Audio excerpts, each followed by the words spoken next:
Müharibə uzanır. Türkiyə və Azərbaycanın planı nədir?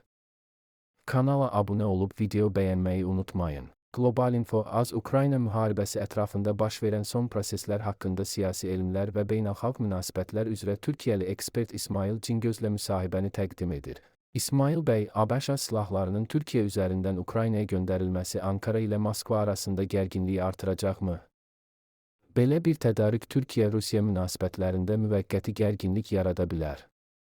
Moskva, Ankara və Vaşinqtondan, xüsusən də Atacms kimi Amerika sistemlərinin Türkiyə üzərindən Ukraynaya göndərilə biləcəyi ilə bağlı məlumatlarla bağlı aydınlıq gətirilməsini istəyib.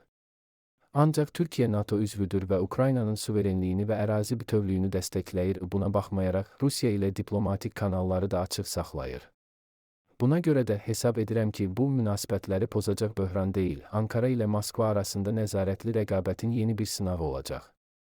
Azərbaycanın nöqteyi nəzərindən Türkiyə ilə Rusiya arasında birbaşa gərginliyin artmaması Cənubi Qafqazın sabitliyi baxımından vacibdir. Rusiyadan yeni miqrasiya dalğası Türkiyəyə necə təsir edəcək? Rusiyada yenidən səfərbərlik elan olunması ehtimalı hələlik dəqiq deyil, lakin cəmiyyətdə narahatlıq artır. Yeni bir səfərbərlik qorxusu səbəbindən Rusiyanı tərk etməyi düşünən insanların sayında artım müşahidə edilir. Eyni zamanda Rusiya vətəndaşlarının yalnız avqustun ilk 2 həftəsində banklardan təxminən 3,4 milyard dollar çıxardığı bildirilir.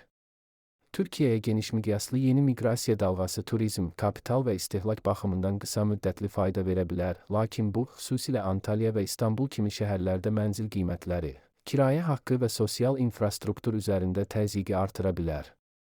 Türkiyə üçün düzgün siyasət nəzarətli miqrasiya, təhlükəsizlik yoxlamaları və maliyyə şəffaflığını birlikdə tətbiq etmək olardı. Bəs ozon depolarına hücumun əsl məqsədi dolayı yolla Rusiyanın bank sistemini iflic etmək ola bilərmi? Ukraynanın bu yaxınlarda Rusiyanın ikinci ən böyük onlayn pərakəndə satış şirkəti olan Ozon bir neçə logistika mərkəzini hədəf aldığı təsdiqlənib. Orenburqdakı mərkəzdən 300-dən çox işçi təxliyə edilib. Daha sonra digər bölgələrdəki Ozon obyektləri də hədəfə alınıb. Lakin əsas məqsədin Rusiya bank sistemini iflic etmək olduğu iddiasını təsdiqləyən kifayət qədər dəlil yoxdur. Daha dəqiq qiymətləndirmə budur ki, Ukrayna Rusiyanın müharibə iqtisadiyyatının əsasını təşkil edən logistika, enerji və kommersiya infrastrukturuna təzyiq göstərməyə çalışır.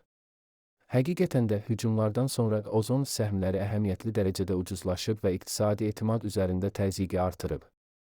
Banklardan milyardlarla dolların onsuz da kütləvi şəkildə axını nəzərə alınmaqla bu hücumlar dolayı yolla maliyyə narahatlığını artıra bilər.